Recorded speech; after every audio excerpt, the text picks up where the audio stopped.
A 7 de dezembro de 1954, nascia no Topo um menino a quem foi dado o nome de Belarmino José Machado Ramos. Uma vida repartida entre a docência e também a representação. Vive na Terceira, o seu pilar é sem dúvida a família, mas no peito há sempre aquela saudade do Topo e das suas vivências de infância. É assim, Belarmino? É assim.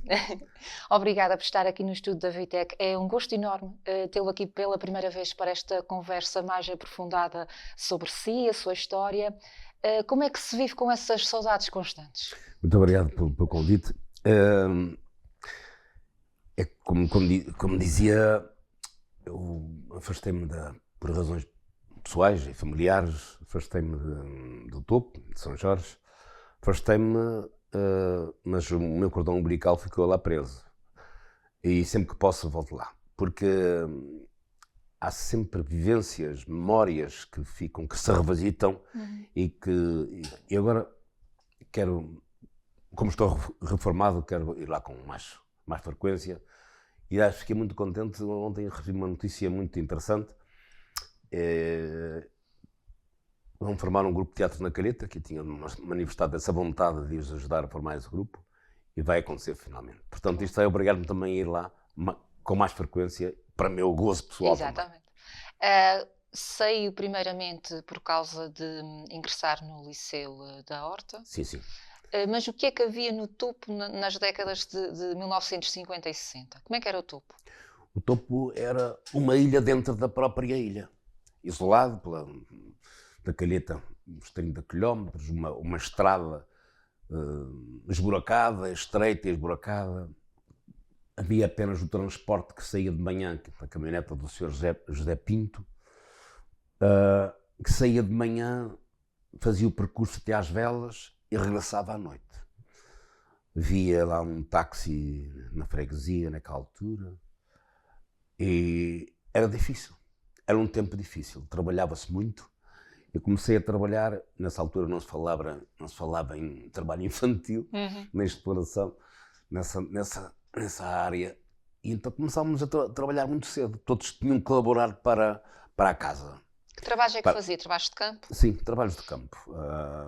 Todos os trabalhos, a mãe das terras, de sachar o milho, de ordenhar as vacas, de mondar os pastos, ajudar a semear e apanhar o milho. Nós, naquela altura, invernávamos os animais por causa do frio e de verão também por causa da mosca. Além disso, servia também para o estrume, que era o único adubo que nós tínhamos para as terras. Mas era difícil, era uma vida muito difícil. Nunca passei fome, felizmente, mas havia muita gente que passava fome naquela altura. Andava descalço? Descalço até os 11 anos. E por isso foi também, era com muita frequência as manqueiras, com pregos que se espetavam às vezes nos pés, os picões das silvas, as topadas que se davam nos caminhos irregulares e pedregosos. Colocava-se a teia de aranha. Teia de aranha. Em vez do penso rápido, não era? Era o que havia à mão e o ditado era sempre esse, era uma teia de aranha para... A primeira coisa era um xixi para cima para desinfetar e teia de aranha para estancar. Exatamente. Era um remédio. Era remédio de sangue, era o que havia. Eu lembro-me de vê-lo em televisão, décadas de 1980, 90, Mau Tempo no Canal e por aí fora, grandes produções da televisão regional. O Zeca Medeiros ali também, tanto estava por trás das câmaras como também a partilhar a representação consigo. Mas aquilo que realmente sempre quis ser desde mais novo era professor. Sim, esse foi uma...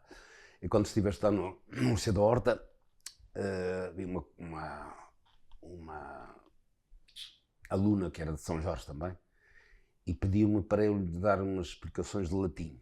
Ela estava no primeiro ano, já estava no segundo ano de latim, e portanto comecei a dar-lhes umas explicações de latim. E comecei a perceber que tinha aquele gosto por transmitir alguma coisa e da forma como transmitia, que era acolhido. E eu comecei a criar aquele bichinho e pronto. E quando foi para tirar o curso, não hesitei.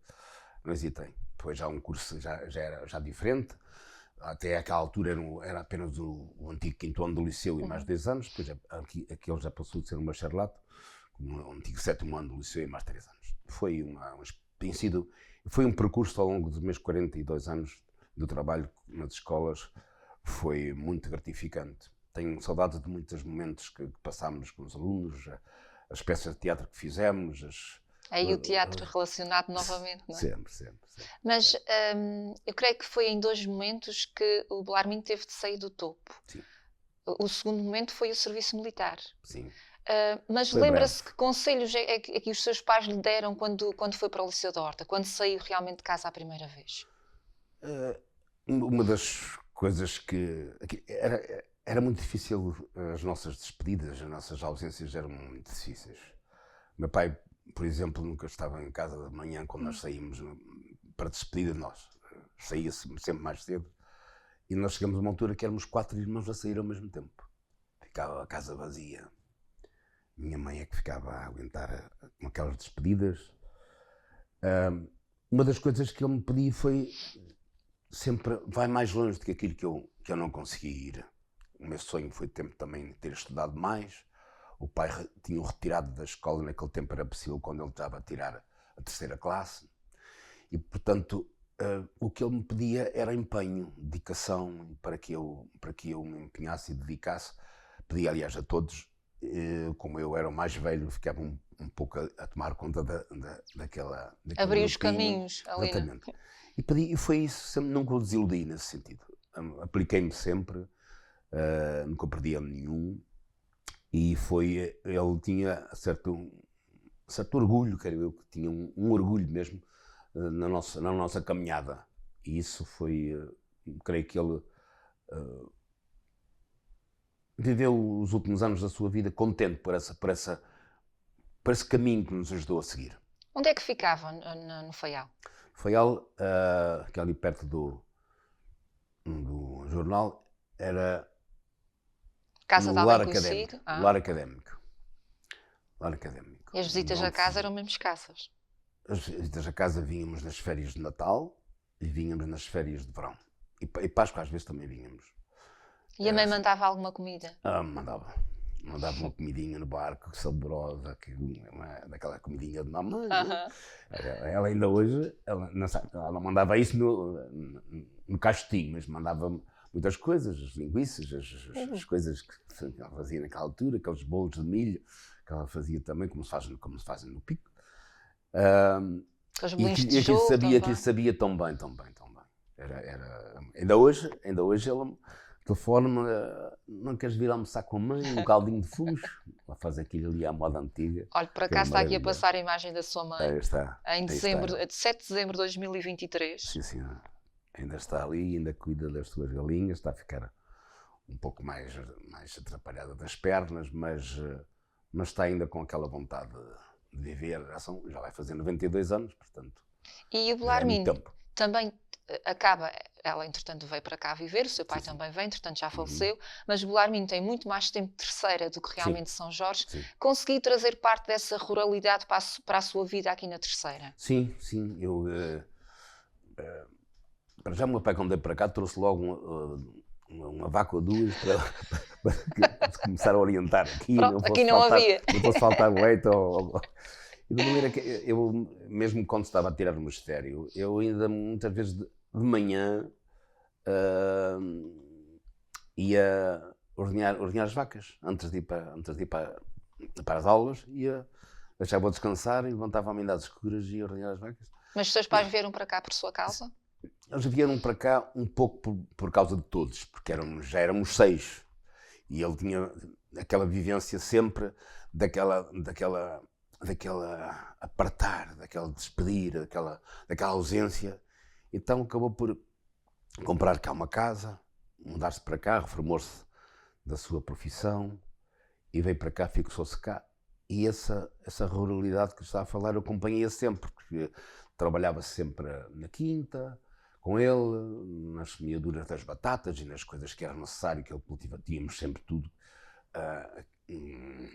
de casa, como se diz, e lá em São Jorge também era a mesma coisa. Ainda Depois, tem? e depois, desculpe. Ainda tem? Ainda continua a Sim, ter? sim, sim. Ahm,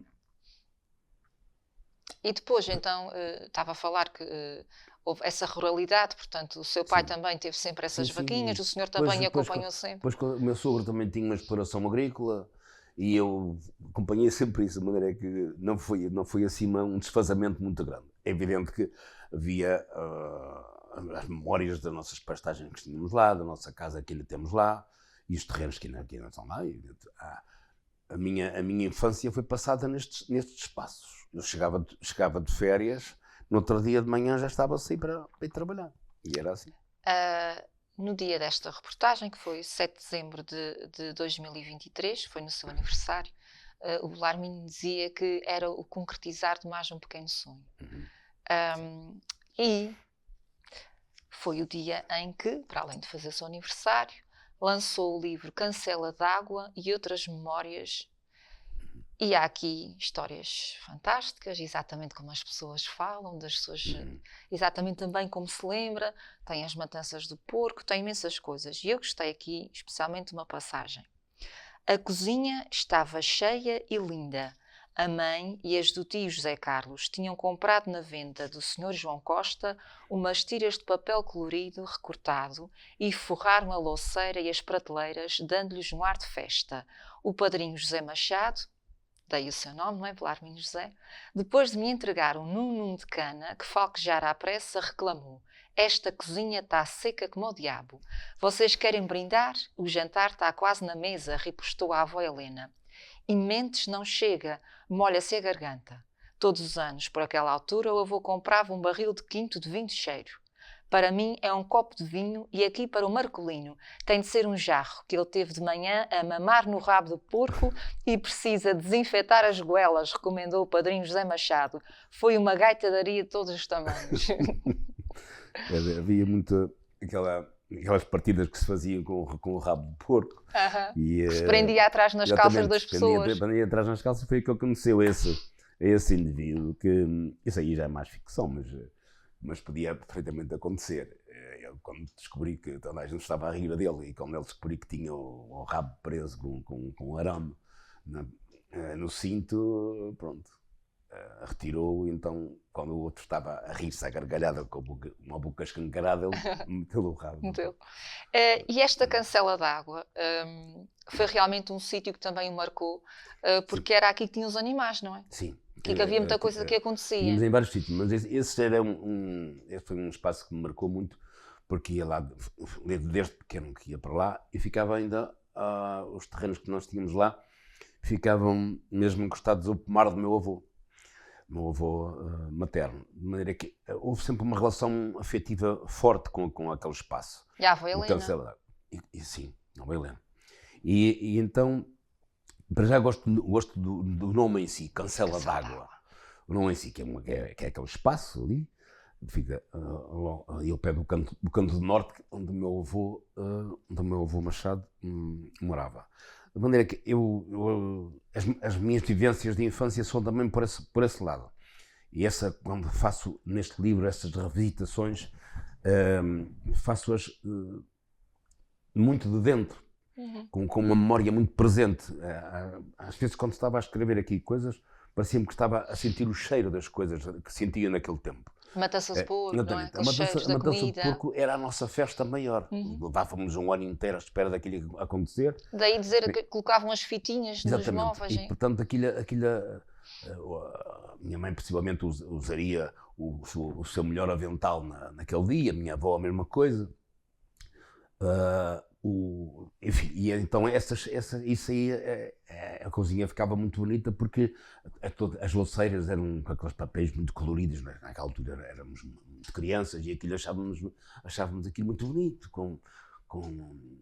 às vezes era com frutas ou com pássaros, achávamos aquilo extraordinário. Era quase um Natal. Era uma e depois, como é que começa aqui a representação?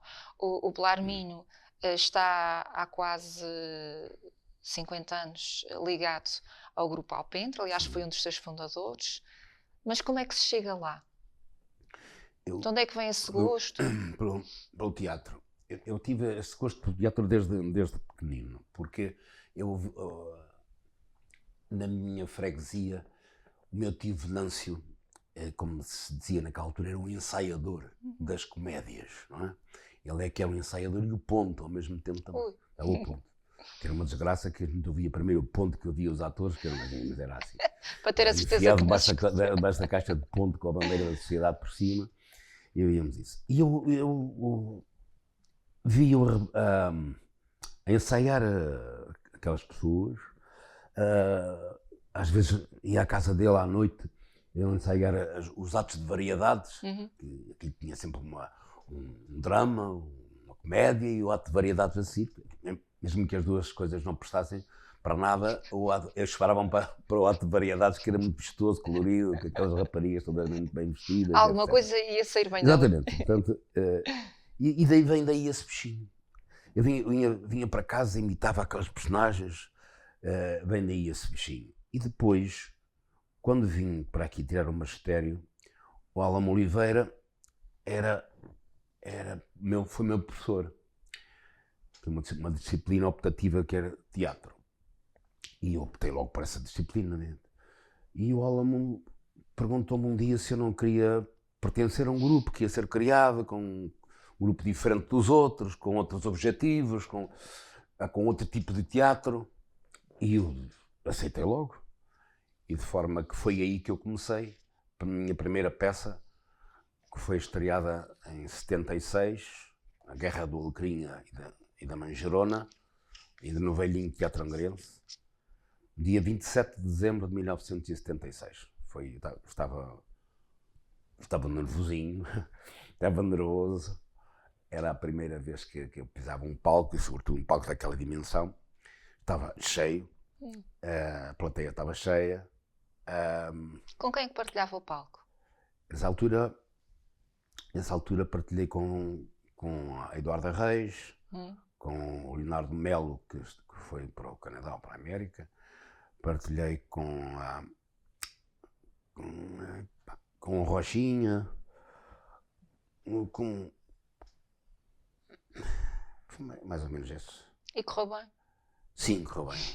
Tirando uma coisa que ainda me pôs mais nervoso, que foi às tantas descobriu-se que a polícia descobriu que havia um guarda-chuva na plateia e tivemos que esperar que eles encontrassem um guarda-chuva para começar o espetáculo. Porque havia o perigo, aquilo era uma arma. Exatamente, é proibido, tinham que deixar cá fora, porque qualquer pessoa que se podia, enfim, ser considerado mesmo uma arma, não é? E depois dessa noite?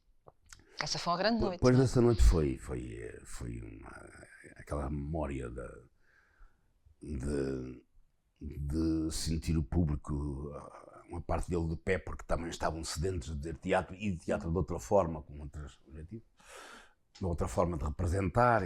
Foi uma sensação que ainda hoje tenho, essa memória e o som das palmas nos meus ouvidos, e aquela sensação que não se explica bem o que é, que fica assim com um nó atravessado, não sabe explicar bem, mas que se sente e que se vive. E continua a sentir? Sim, todas as vezes que eu faço teatro já há 48 anos, e todas as vezes que antes de pisar o palco, há uma moiçãozinha aqui, mas depois passa. Já é bom, quando não é? meto o pé lá dentro, em cima do palco, depois passa.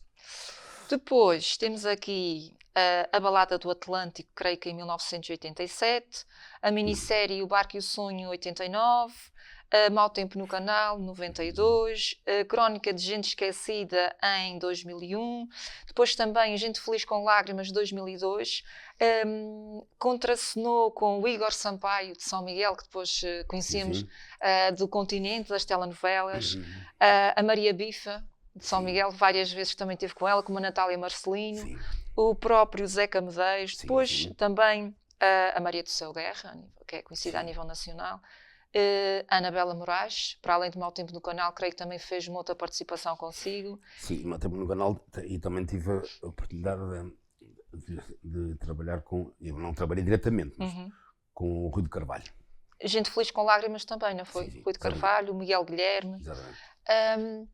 Como é que vê, por exemplo, a participação desses atores açorianos naquelas que foram grandes produções regionais? Porque foram. Sim. Foram algumas 2 décadas ou mais de luxo aqui para as Sim, produções sim, sim, sim. açorianas. Sim. Foi bastante bom também Foi muito para a bom. autoestima, quase por assim Sim, dizer. sim, foi muito bom. Nós fizemos, sou suspeito, mas penso que isto é reconhecido por todos, fizemos trabalhos muito bons e se calhar com poucos recursos naquela altura, mas fizemos trabalhos muito bons. E eu entrei para a participação na Balada do Atlântico. Eu fui colocado em São Jorge por causa de me efetivar e formei lá um grupo de teatro, o Arco. Ensinei lá uma peça, Quando me largou a terra. Eu fazia de um velho cego, de João do Brás, e víamos com essa peça a São Miguel. E o Zeca Medeiros foi ver a peça juntamente com a Ângela Almeida. E depois do espetáculo veio ter comigo, tinha gostado muito, gostei particularmente de si, a sua voz à beira do pranto. E então depois ficou com o meu contacto e convidou-me logo já para eu entrar na Balada do Atlântico. Depois aí, Foi o seu primeiro trabalho televisivo? Fazia de Cristóvão Colombo. Depois foram? Cristóvão Colombo. Depois a partir daí foi o Barco e o Sonho, tudo isso que acabou de referir aí. Às vezes também em uns contos de Natal que não estão referidos. Mas, sim. E fez aqui depois outras participações também em rádio, não foi? Sim, eu dirigi durante algum tempo dois programas, primeiro ainda na RDP Açores. Eram programas mais virados para a pedagogia e outros sobre poesia, como por exemplo Os Poetas da Madrugada. Foram trabalhos muito, muito bons. Um registro que deu a conhecer a poesia que se faz nos Açores, nossos poetas, e que são muitos e bons. Deu-me muito gozo fazer isso. Paulo Henrique Silva foi extraordinário. Nós trabalhávamos sem tempo, saíamos lá às 2, 3 da manhã, ninguém tinha pressa. Era aquele gosto. Era aquele gosto, que era uma maravilha. Depois do nosso tempo de trabalho, íamos para lá, combinávamos a hora e lá nos juntávamos e levava as coisas já prontinhas, os poemas já selecionados e organizados. E foi uma experiência muito interessante e penso que foi, não sei se a Antena 1 tem isso arquivado, mas se tiver, acho que ficou um bom documento e um bom registro da poesia que se faz nos Açores. Como é que estamos em termos de teatro nos Açores ou em particular na Ilha Terceira? Na Ilha Terceira, aquilo que eu tenho acompanhado, mais os grupos do Alpendre e Pedra Mó, mas também vi trabalhos da Sala. Eu acho que se está bem, talvez pudesse haver mais algum apoio financeiro, haver a possibilidade de nós podermos contactar com outras ilhas, não ficar confinados aqui à nossa ilha, podemos contactar com outros grupos.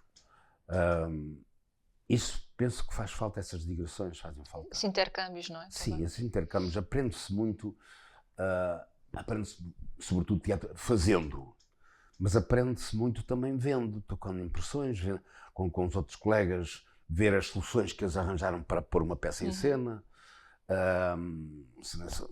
soluções que eles encontraram para tirar partido da luz, do guarda-roupa, tudo isso é enriquecedor e isso deveria acontecer mais vezes. Penso que é a altura de se pôr a mão. De se olhar com outros olhos para isto. Até porque há jovens que estão interessados no teatro. Sim. O Alpendre tem um projeto também interessante, tem alguns núcleos de teatro em algumas escolas, não é? Sim, sim. Portanto, e também tem conseguido cativar, porque tenho acompanhado e tenho visto que também há esse gosto das novas gerações e a verdade é que estamos numa ilha muito virada também para a representação. Sim, sim. Seja ela qual for, não é? Sim, vários tipos de representação. De qualquer forma, é teatro. Exatamente. E o que vai acontecer daqui a pouco tempo no Carnaval é a prova disso. Onde se faz aqui o maior festival de teatro popular do mundo. E onde se encontram aqui atores excelentes que alguns atores profissionais dariam um olho ao diabo para fazer um papel daquela forma. E gente que só representa 3 vezes por ano. Sim, sim. Não 3 dias por ano. Eu fico sempre fascinado e sempre que posso vou ver, sobretudo os bailinhos, e encontra-se já soluções extraordinárias que eles têm, que é uma coisa que é deles e que não se deve mexer. Tem que ser tudo muito rápido, porque... Exatamente, é uma coisa tão fácil. Cai, leva um tiro e cai, mas passa um cordão de dançarinos. E fazem touradas em cima do palco. Exatamente, fazem tudo o teatro na Ilha Terceira, o teatro popular na Ilha Terceira, merece um lugar de destaque em qualquer parte do mundo. E também já temos... E não é fácil encontrar, só acabar. Sim, sim, claro. Não é fácil encontrar, em tão poucos dias, encontrarmos tantos atores, tantas atrizes, agora as mulheres também já participam, mesmo na representação, tantos atores, tantas atrizes, tantos músicos, tantos bailarinos. Quando eu comecei a ver teatro aqui na Ilha Terceira, teatro popular, os bailinhos, às vezes vi uma necessidade de ir buscar músicos já à freguesia X, já à freguesia tal, porque não havia. Hoje vejo, felizmente, que estas escolas de música possivelmente também contribuíram para isso, sim, e os conservatórios. Vejo hoje e fico muito contente de ver gente muito nova a tocar instrumentos de corda, a tocar instrumentos de sopro. Mas eu fico muito contente com isso. Até as escolas já fazem esses bailinhos também. Gente muito jovem. Sim, sim. Depois os bailinhos, as escolas do primeiro ciclo já começam a fazer também, já fazem há anos, mas fazem também esse baile. É aquele bichinho que se vai criando, que se vai crescendo. Eles acompanham os pais andando ao colo, por aqueles 3 dias, é extraordinário. Os seus rebentos também os levava para o teatro quando eram pequeninos? Sim, eles também iam sempre, mas nunca, não. A minha filha ainda fez alguns trabalhos comigo, sobretudo em recitais de poesia, mas depois seguiram as suas vidas, mas iam todos, desde pequeninos.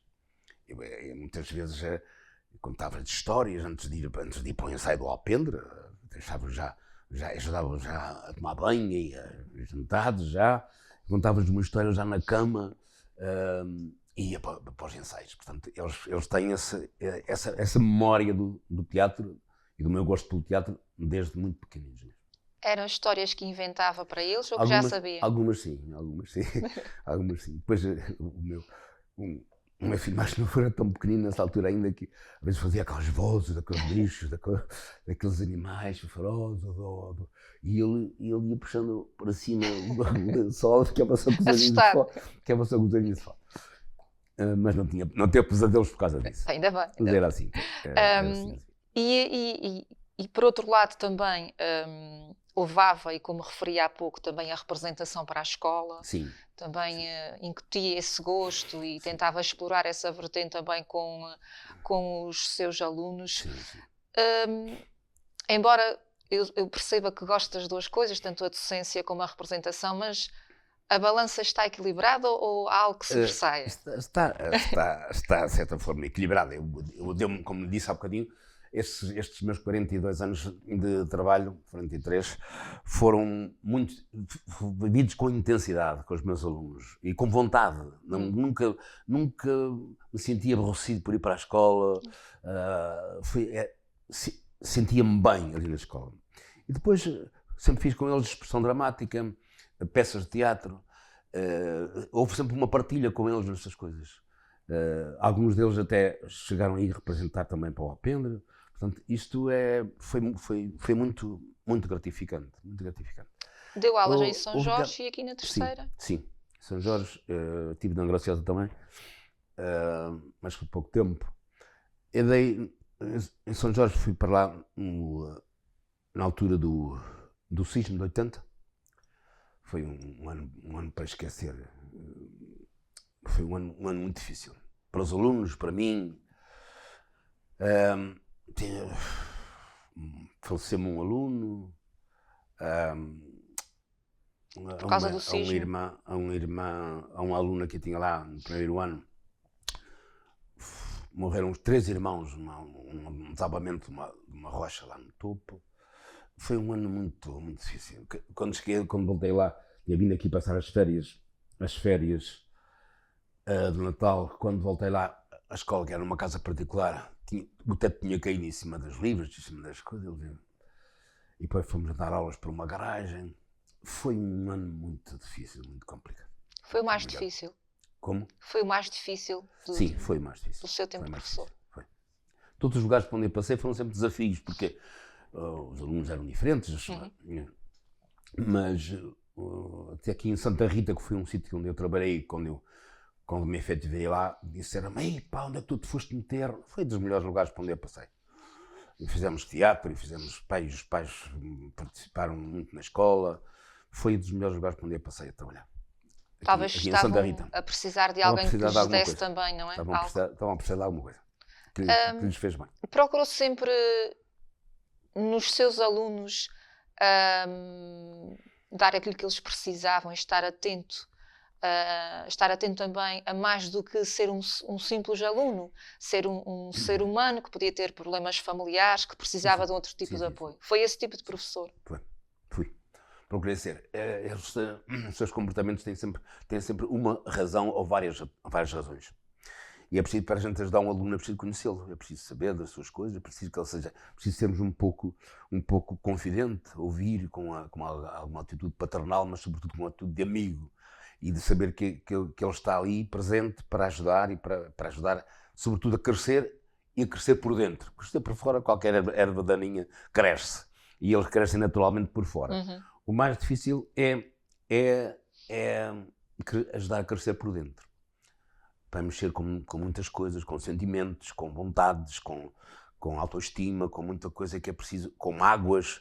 Às vezes há uma própria resistência dos alunos à primeira. Exatamente. E é preciso trabalhar esse terreno com cautela, trabalhá-lo com afinco, é preciso que eles sintam. Eu nunca me preocupei muito em ensinar coisas aos meus alunos, preocupei-me mais em criar condições para que eles aprendessem. Essa pedagogia que eu utilizei com eles é desta forma, pareceu-me que era mais correta e que me deu frutos. Não me arrependi da forma como segui em frente com eles. E hoje, quando me aparecem indivíduos, se não me conhece, desculpe. Foram tantos. Foi seu aluno, uns há 40 anos, outros já 35, e aparecem já com miúdos na mão da idade que ele tinha quando esteve na escola. Mas eu fico muito contente por eles virem ter comigo, porque eu não os conheço. Alguma coisa de positivo ficou, porque senão eles afastavam-se, com certeza, não é? Alguma coisa de positivo ficou na memória deles. E a forma como eles me procuram e falam comigo ainda e recordam com saudade daqueles tempos. O professor lembra-se daquela peça que nós fizemos assim, que isso é tão gratificante, tão bom. É preciso nós ajudarmos os nossos alunos a crescer por dentro, a sentirem-se seguros, preparados. Esta vida está cada vez mais difícil, mais complicada. É preciso ter ferramentas para enfrentar, para andar para a frente. Esse crescimento por dentro, esse crescimento interior que eu estava a falar, é dos mais difíceis de fazer, mas é o mais importante. Para lhes transmitir segurança e vontade própria de andar para a frente. Tem saudades desse tempo? Tenho saudades. Mas tenho também a sensação do meu dever cumprido. É claro que a gente pode sempre fazer mais. Se calhar hoje, se voltasse atrás, faria melhor outras coisas, teria outras atitudes. Às vezes foi preciso ser mais firme, porque às vezes uma coisa que não se pode também posso ser bom, posso ser carinhoso, mas também tem que ser firme. E uma escola, tal como em casa, há regras. A própria rua tem regras para se caminhar. Não é? E a escola tem de ter também as suas regras. Carinho, amor, regras. Fez assim algo diferente para ajudar um aluno? Sobretudo nas conversas que nós tínhamos, mais em particular, talvez aí possa ter ajudado a falar mas nunca fiz assim nada de específico. Não me recordo assim de caso nenhum que tenha tido Que tenha merecido assim algo mais. Sim, eu de destaque. Eu trabalhava com todos, consoante as necessidades deles e tanto é que nas últimas vezes, no último dia de aulas, era complicado para nós. E o seu último dia de aulas? O meu, Sim, como é? no meu tempo de escola, não é? Sim, sim. Foi um bocadinho, talvez um alívio, sim. Eram outros tempos e era difícil também. Para um professor tinha 4 classes, como se dizia naquela altura, 4 classes e 43 alunos. Não é muito fácil. Nada fácil. Não é. Para além da parte da representação e também da docência, foi membro do Instituto Açoriano de Cultura, fundador da Associação Cultural Casa de São Jorge, sim, também da qual foi presidente. Foi também membro, aí, mais a parte da docência, do Sindicato dos Professores da região Açores. Andou também em recitais pelos Estados Unidos da América, Brasil. Houve aqui uma série de trabalhos. Este livro, não sei se é o primeiro livro que lançou. Não. E há também um outro livro que organizou sobre o seu pai. Sim. E o meu primeiro livro foi também é um livro também de memórias e de memórias complicadas também, que foi um livro que é uma crónica romanceada sobre o sismo de 80 no Topo, que eu assisti e depois acabei por fazer uma crónica de várias coisas relacionadas com o sismo, das suas vivências sociais, das dificuldades das pessoas. Está retratado nesse primeiro livro, que se chama Dentro do Mesmo Abraço. Houve uma certa solidariedade, uma muita, uma grande. E eu próprio, quando terminava a escola, ia ajudar as pessoas a retirar as coisas dos escombros. Ficou tudo misturado lá, todos os seus haveres. Foi muito complicado. Esse primeiro livro refere isso. Depois preparei outros livros sobre um poeta popular da Ilha de São Jorge que era o Silveirinha, que participou há uns anos atrás num programa da RTP que se chamava Prata da Casa. E eu assisti a esse programa e fiquei com vontade, sabendo que ele era um poeta popular, fiquei com vontade de organizar um livro sobre ele. Depois, mais tarde, organizei um livro sobre o poeta popular aqui da Ilha Terceira, João Vital. E depois, mais fui abaixo, fiz um livro para crianças, um livro de peças de teatro, para serem apresentadas por elas. E pronto, e agora este e o do pai? A revisitar estas memórias. E o do pai, o José Machado, não é? O pai, o António Machado. O meu pai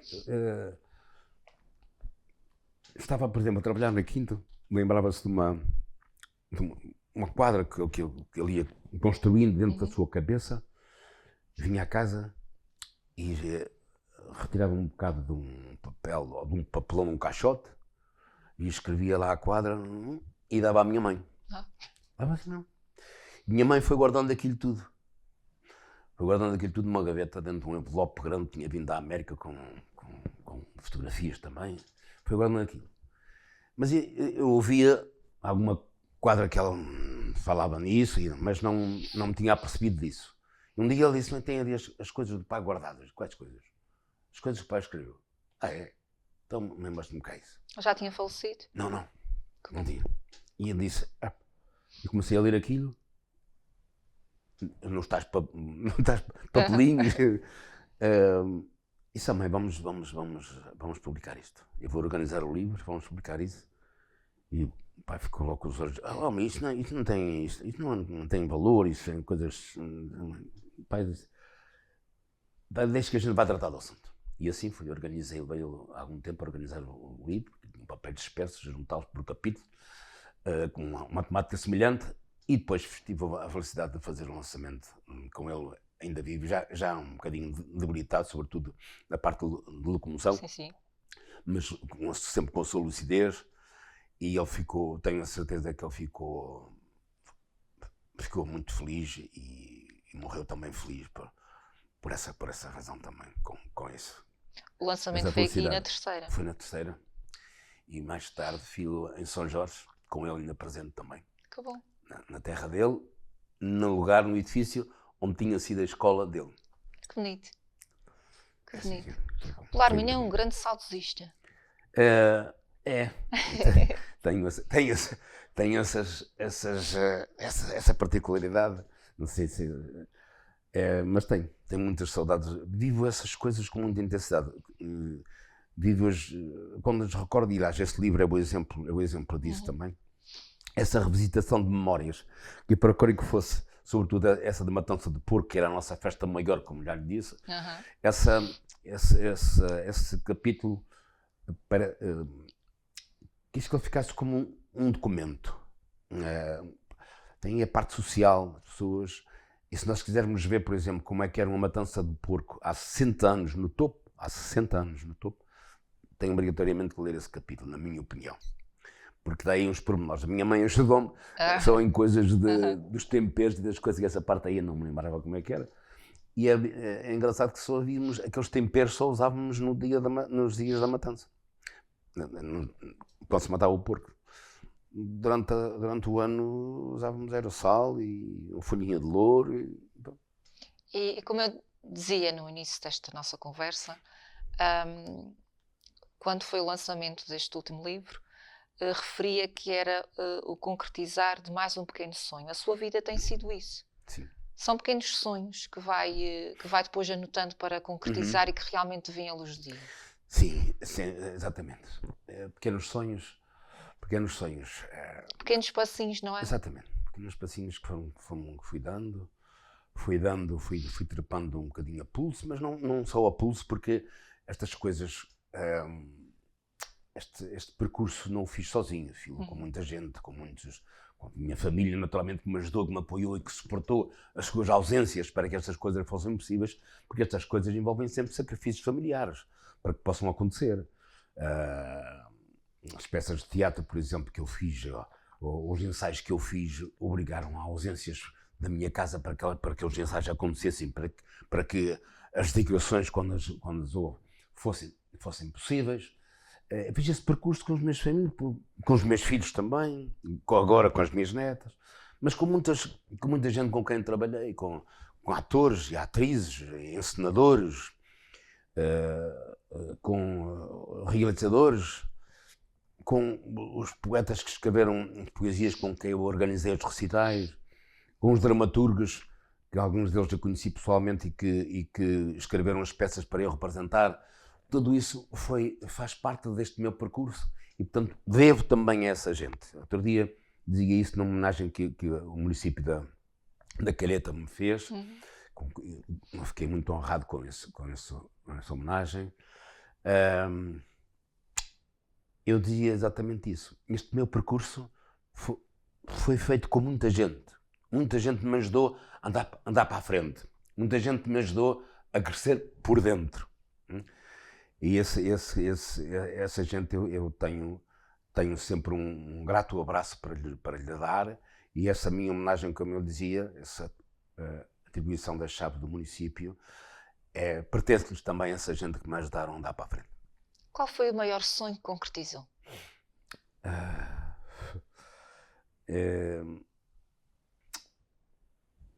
Eu tive sempre um sonho de constituir uma família, e uma família unida. Que é. Isso. Esse foi o maior. Deu para perceber no dia do lançamento do livro, dá para perceber noutros momentos também.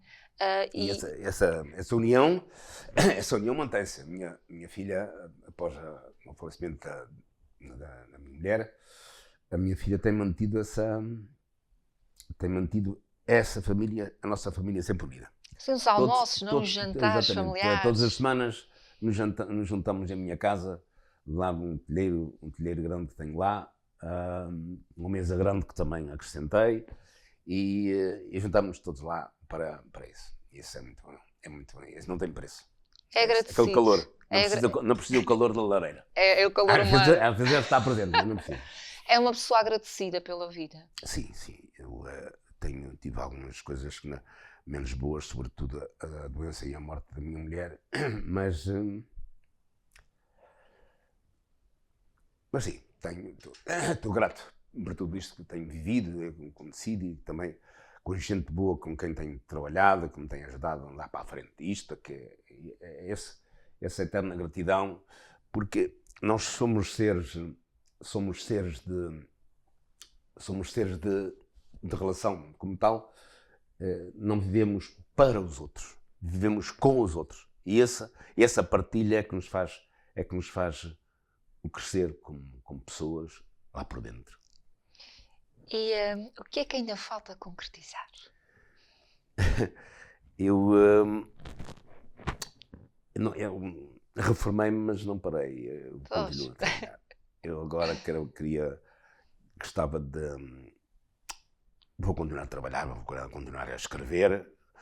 Tem o tal grupo de teatro na Sim, Calheta. tal grupo de teatro na Calheta. E vou continuar a escrever. Vou pensar já num segundo volume de outras memórias, também com o mesmo título, mas o segundo volume. E gostava de continuar a fazer mais umas peças ainda como ator. E gostava de deixar, e isto já tem um plano na minha cabeça, gostava de deixar um manual de exercícios de atividade de expressão dramática, deixá-lo para os meus colegas. Que bonito. Já começou a rabiscar assim umas coisas? Já. E elaborar um plano, para a obra ter um plano.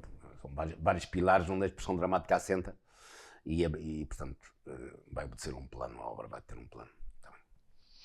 Nós temos aqui uma fotografia sua, com o seu irmão, lá no topo. E ali aquela fotografia qual foi a peça de teatro já? Esta fotografia, faço de rei, foi um dos papéis mais desafiadores que eu tive ao longo destes anos, porque esta personagem obrigou-me a uma transformação total. Aliás, todas elas me obrigaram, mas esta, pela doença do rei, de etapas sequenciais, gradativamente, até ficar... A sua demência foi aumentando ao longo da peça, que me obrigou a posturas físicas, que me obrigou a uma série de coisas. Esta foi do papel. Chamava-se O Rei Está a Morrer. O Rei Está a Morrer. E foi um desafio. O Rei Está a Morrer, de Ionesco. Foi um desafio. Outras peças que me desafiaram bastante, e todas elas são desafios, são desafios diferentes. Mas esta marcou-me bastante também. Foi mais ou menos já há quantos anos, recorda-se? Há 20, talvez. Barba ali, hein? Tive que a deixar crescer porque não gosto de certas postiças, ou com transpiração, ou com Então, escola ali... daqui, de escola dali. Prefere fazer mesmo ali tudo como deve ser. Já quando fiz um trabalho com o Zeca também disse, pá, eu vou deixar crescer a barba, porque eu deixei crescer a barba há 5 meses. Mas assim é mais seguro. Mas foi uma tortura. É. E aqui? Isto é um abafador. Este aqui, exatamente. Nós tínhamos... Para manter a comidinha aqui. Foi feito por minha mãe. Lembro-me de ver isso, a fazer essas coisas lá no topo e aqui também na terceira. A jogar com esses retalhinhos de roupas antigas que aproveitava-se tudo. Jogar com esses retalhos e depois a fazer isso em ponto de cruz. Lembro-me quando era rapaz, mas já trabalhávamos nas terras, quando chegávamos à noite, ela tinha, consoante as nossas idades, as sopas de leite já em cima da mesa, abafadas com todas por ordem, todas por ordem da nossa idade, dos nossos tamanhos, e com um abafador desse, era maior, evidentemente, e mantinha ali as sopas quentinhas. Que ali foi da minha infância, um animal de estimação que nós tínhamos, e eu é que cuidava dele. E este véu preto? Este véu preto era da minha avó materna. A Helena? A avó Helena. E naquela altura as mulheres não se atreviam a ir à missa sem levar isto pela cabeça. Isto era o ato de assim. respeito. Portanto, isto está lá guardadinho com muita enfim, muito carinho. Minha mãe é que tem isso guardado, me prestou-me para trazer aqui. E este aqui era... Aqui tem outro objeto também. Um avental. Que era um avental que a minha mãe usava. Agora, como está de luto, tem que usar um avental preto. Mas este era o avental que ela usava, tem que usar, ela é que quer usar. Sim, sim. Estas coisas, o avental era das coisas mais importantes para as mulheres, isso servia para tanta coisa, servia para ir, por exemplo, levar o milho para deitar às galinhas, como para cá trazia os ovos, servia até para limpar o nariz aos rapazes, Também. servia para as quando estavam o fogão limparem o suor do rosto, servia até para os meninos da casa, quando era uma pessoa estranha, eles se esconderem atrás do avental da avó, espreitando pelos lados. Ou até quando o pai fosse dar um castigo, não é? Esconder exatamente. Ali. Servia para descascar, receber as cascas das ervilhas ou das favas. Transportar os ovos. Exatamente, transportar os ovos das galinhas.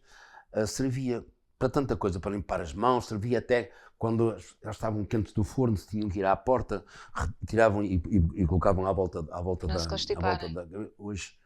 Hoje já há esta gente nova já tem outras maneiras de proteger a cabeça que não com o avental. Mas servia para tanta coisa. Isto era uma ferramenta para as mulheres, como era para os homens a navalha, que era do que falávamos há bocadinho. Tem alguma navalha consigo? Digo? Tem alguma? Tenho uma navalha tenho consigo? que é do meu pai. Só uma coisa aqui. Quando estamos a falar em luto, estes aventais também, se havia luto em casa, estes aventais, ou num familiar próximo, estes aventais também eram aqui debruados com uma fita preta à bola e aqui à volta dos bolsos também. Era um sinal de luto, de dor, até o próprio avental. Podia ser de cor, mas era também debruado com essas fitinhas pretas à volta como sinal de luto, tudo. A navalha era algo muito importante para os homens, certo? Para alguns ainda é. Por isso guarda também a navalha do seu pai. Sim. Esta era a navalha do meu pai, uma navalha de estimação, que foi o irmão dele, da América. Esta era uma navalha de luxo. As navalhas eram uma das ferramentas mais importantes para os homens, sobretudo para os homens do campo. Servia para tantas coisas. Mas estas navalhas, geralmente, quando vinham da América, e geralmente os imigrantes que se prezavam traziam sempre uma navalha para oferecer aos familiares ou parentes ou amigos mais próximos. Mas eles geralmente não usavam esta navalha. A navalha era guardada religiosamente, só em dias especiais é que eles usavam estas navalhas. Eles usavam a outra navalha que é de uma lâmina só, de um ferro só, como se dizia. Sim. E era essas navalhas que eles usavam no dia a dia, que tinham muitas utilidades, sobretudo com estes ferros grandes, dava para muitas coisas, dava para picar o do milho, dava para o milho para o gado, dava para cortar as unhas, para cortar as unhas e para as limpar, dava para cortar o pão e o queijo, quando iam para a terra e almoçavam. Dava até com a ponta da navalha, com esta podiam alargar ou apertar alguns parafusos. Servia para muita coisa, mas havia pessoas que prezavam a segunda navalha. Até havia mas eu não me recordo bem como é que isso era, que jogavam à navalha também. Jogavam à navalha. Isto servia para tanta coisa, até para, sei lá, por exemplo, para quando os animais estavam com alguma pata adoentada, levantavam geralmente a pata e raspavam aquilo que estava para o Olimar, exatamente, para o Olimar ficar aliviado. Portanto, era o avental para as mulheres e a navalha para os homens. Era uma ferramenta extraordinária. toda a gente praticamente tinha uma navalha e quando se perdia era uma chatice. E geralmente quando a usavam não a lavavam, limpavam sempre na beiradinha das calças. Olha, para as vindimas também Exatamente. servia. Era para tudo, era para cortar, para descascar as laranjas, era uma série de coisas que agora não me recordo todas, mas se fosse para escrever isso, tinha muitas funções mesmo. E tem também na mão um outro objeto. Eu tenho aqui isto. Eu tenho esta memória desde criança de ver meu pai a fazer a barba com esta espuma que ele fazia com pedacinhos de sabão azul e branco, mexia dentro de uma tacinha, não é? Uma tacinha, fazia aquela espuma. Não havia estas espumas de barbear, era feito tudo assim, sabão azul e branco. E depois lembro-me dele fazer com uma navalha de barba, fazer a barba, e havia uma parte de cabedal, onde ele amelava a navalha. Aqui tem um nome, mas agora não me recordo. E o Belarmino, ainda antes de fazer a barba, ia para lá brincar quando era mais pequeno? De fazer a barba... Antes de começar, sequer ia para lá brincar? Ou não podia tocar? Não, a navalha, ele é que a tinha da sua mão guardada, porque era um objeto perigoso para brincar. Sim, mas nessa parte mesmo, só de passar. Essa parte às vezes eu brincava com isso, ele deixava-me brincar com isso, agora a navalha não. Navalha não. Mas então guarda... São estas memórias, sim, estas coisas fazem parte dos meus alicerces culturais, das minhas memórias afetivas também. Estas memórias que estão no livro têm vivências de épocas bem difíceis e de épocas bem... Tudo o que aí está dá 60 anos atrás. Tudo o que aí está. Portanto, precisamos agora de memórias de 60 anos a seguir. Sim. Então, tem muita coisa para escrever. Exatamente. E o intuito também de ter convidado o Belarmino a vir cá foi para também um pouco dessas memórias saltarem cá para fora, para poder partilhar também com quem o conhece menos, até não conhece. Eu lembro-me que só soube que se chamava Belarmino quando vim para a terceira, em 2021, porque lembro de o ver na televisão, nem sabia que via na terceira, e depois foi cá que realmente soube o seu nome e fiquei logo com vontade de o entrevistar. Felizmente conseguimos ter este nosso encontro. Obrigada também pela partilha de um homem que diz que tem sempre o topo no bolso do coração. Esta é fantástica, esta expressão que utilizou quando o entrevistei há pouco mais de um ano. Sim. Obrigada por abrir esse belo coração que tem aqui comigo e com o público também da Vitec, que nós nos encontremos muitas vezes. É sinal de que vai lançar os seus livros de memórias, que vai continuar também a representar. Vamos encontrar em breve. Muito obrigado pelo convite, soube-me tão bem estar aqui. Que bom, fico muito contente. Obrigada. Estivemos então com o Belarmino Ramos, o homem da encenação, também da docência, o homem da saudade, o menino do topo. Até à próxima.